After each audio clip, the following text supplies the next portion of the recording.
we open up the book of Exodus, the book of Shemos, and the Parsha of Shemos. In this Parsha, we create a setting for the Jewish people entering into the Egyptian exile, into the Egyptian slavery. We learn about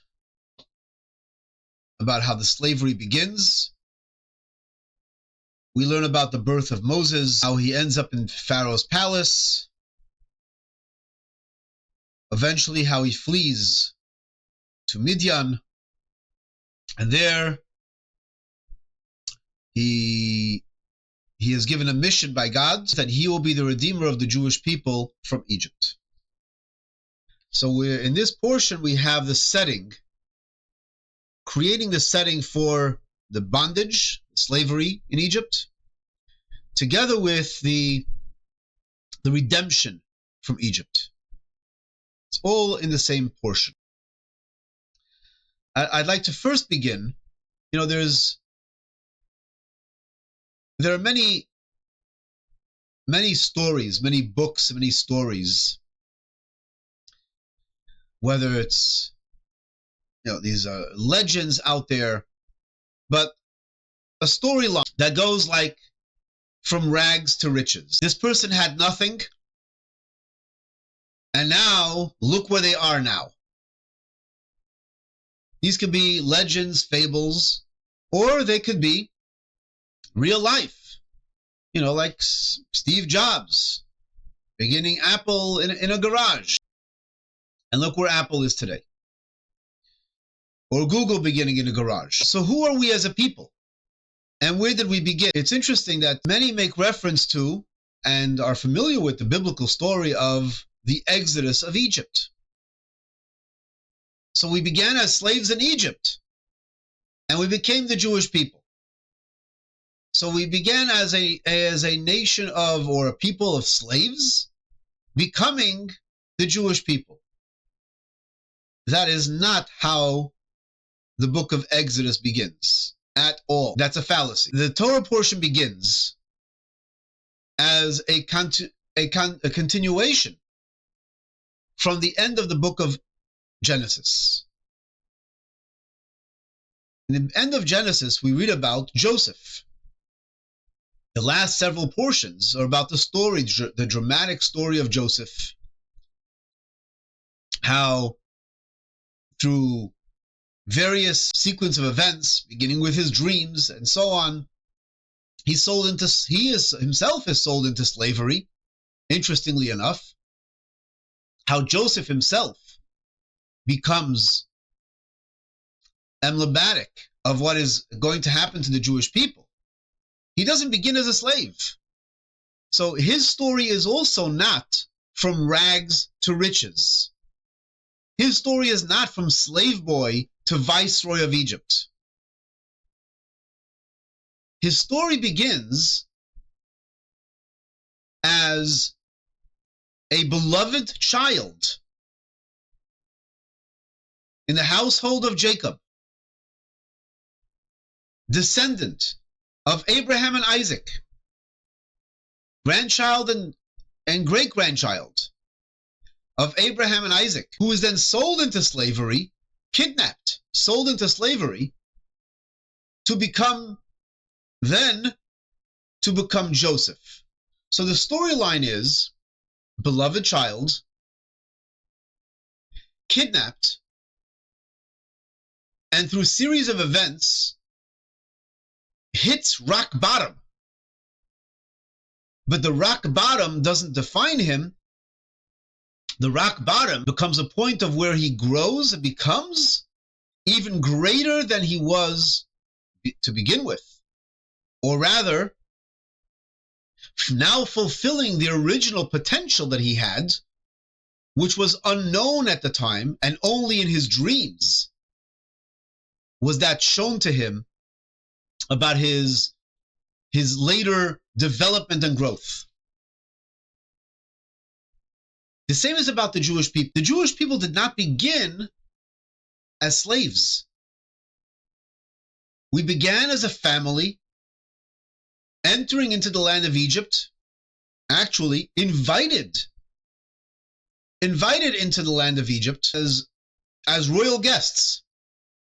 The family of Joseph is given a royal invitation to come down to Egypt and to dwell, to live in Goshen, the choice area of Egypt. And what happens then is, from a royal invitation,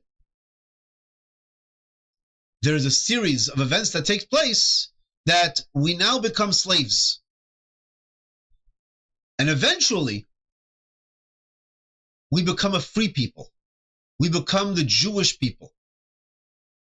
But it's always important to bear in mind, what is our origin? Our origin was never slaves. Slavery was something that happened in between. Slavery is what happened in between receiving a royal invitation that the family of Jacob dwell near Joseph, who saves the land of Egypt from famine, from destruction. The royal invitation from Joseph, who actually makes Egypt into a superpower. Now,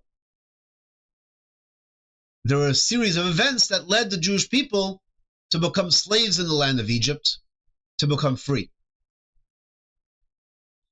So, from the very get-go, it's important to note that the middle stage, slavery,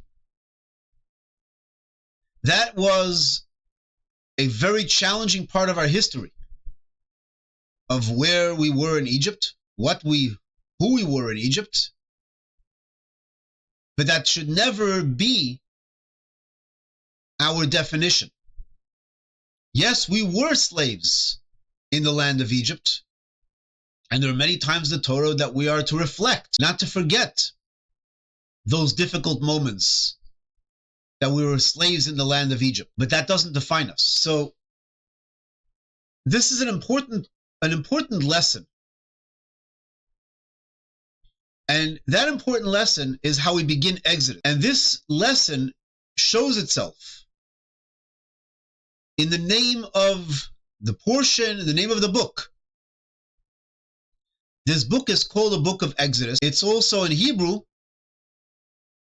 called the book of Shemot. Yes, our sages refer to it as the Sefer HaGeula, the book of redemption in Exodus, but it's also referred to commonly the book of Shemos, after the first portion, names. There's a teaching of the Baal Shem Tov that everything that a person sees or hears, we should learn a moral lesson, a lesson in life, a lesson in serving God, a moral lesson, an inspiring lesson.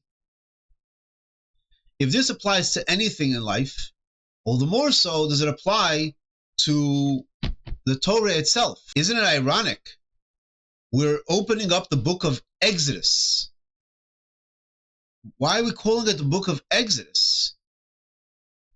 Maybe we should call it the book of slavery,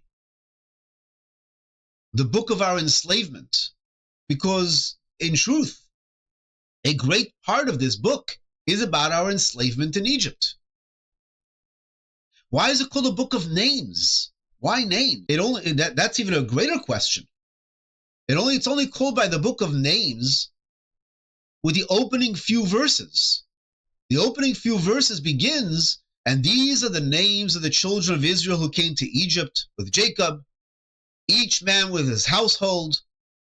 And it gives the names of the 12 tribes. But what does names have to do with this book? So one way of looking at this is, it's important to maintain our identity. In fact, the sages in the Midrash point out that what was the merit that we had, that we were not just simply destroyed, not physically, but totally assimilated in the land of Egypt and just completely lost in the land of Egypt. So our sages point out that there were several things. Number one, we didn't change our names. we didn't change our language, and we didn't change our mode of dress. These three things are associated with identity. Identity is the most important part of who we are. I tell the story about Albert Einstein, who's traveling on a train, and the conductor is going from car to car asking for tickets. And when he gets to Albert Einstein, so Albert Einstein sees the conductor and he's looking in his pockets, here, there, he just can't find his ticket. So the conductor notices his iconic hairstyle. I know who you are. Don't worry, I know who you are. You're good. You're fine. Okay, conductor goes on. Now the conductor is coming back, and now he sees that Professor Einstein is under his seat, looking for the ticket. So he taps him and says, I know who you are, Professor Einstein. I know who you are. You're good. You're good. Don't worry. Professor Einstein gets up and he says, young man, I also know who I am. I just don't know where I'm going. Many of us today know where we're going. Where are we going? If we don't know where we're going, we don't have to look too far. All we have to look at the ads, look what society, look what social media, look at influencers. They'll tell us where we need to be heading. What are things which are desirable, what we need to do? And so, for the most part, many, many people know where we should be heading. We need to have a certain lifestyle. We need to have a certain level of accomplishment and success, financial success. We know where we're going. We know what the things that are popular and what Madison Avenue tells us we should be having in our life. But is where we're going based upon who we are? Albert Einstein knew who he was, but didn't know where he was going. I mean, that was probably a joke. I don't know if that ever happened. But it makes sense that something like that would happen with Albert Einstein or that kind of personality. But here we find ourselves the reverse. We know where we're going, but do we know who we really are? And if we end up going where we're going, not based upon who we are, who says we're going to be happy when we get there? Is it a wonder why there are so many who have a midlife crisis? And a midlife crisis is not about, I don't know what I need to be doing now. But what? You're doing well. Most of the people who have midlife crises are not having a midlife crisis because they were fired or because their whole career just unraveled. They're having a midlife crisis. Many have a midlife crisis, and they're very successful. And it's really about re-examining and re-evaluating, who am I? And where am I going? Is that based upon who I am? This book that we're learning about now is not a book of slavery. We open up the book, where we're heading, where we're going. The book is the book of Exodus, a book of breaking free, a book of personal redemption, not just national redemption, but the Torah is a personal book we have to internalize. It's a book of personal redemption. So before we speak about redemption, before we speak about success, before we speak about breaking away from the grind, let's first talk about who we are. Then let's talk about how we ended up being in the grind, in the mess that we're in. And then we could talk about how to get out. So the very beginning of the Parsha begins with, first of all, beginning with the end in mind. It's a book of Exodus. It's a book of success. a book of birth of our people and a rebirth of who we are. Making ourselves the success that we want to be. How do we begin? Let's first begin. Who are you? Let's begin with your name. That's why it begins. Eilu Shemos B'nai Yisrael, and these are the names. Who are we? No, we did not begin as slaves to become free. We did not begin with a mess, and now we need to unravel the mess. Let's talk about before the mess. Who are you? Deep inside, who are you? Your deepest self, which is why you feel unfulfilled and why there is a kind of a mess. You feel unfulfilled because of who you really are inside, and now you're in a direction which was never meant to be, but this is where you find yourself. And the more you find yourself in this direction, the more you find yourself unfulfilled. So let's talk about who you are. Ve'eleh Shemos B'nai Yisrael, and these are the names of the children of Israel. Who are we? Our deepest self is we're Jewish, which is we have a unique role to be a light unto the nations. There's a unique part of us which is divinely connected, can never be disconnected to our roots of Abraham, Isaac, and Jacob, Sarah, Rivka, Rachel, and Leah, and that covenant with God. And then each one of us is an individual. We have unique talents and abilities, just like the 12 tribes of Israel, Reuven, Shimon, Levi, Yehuda, etc.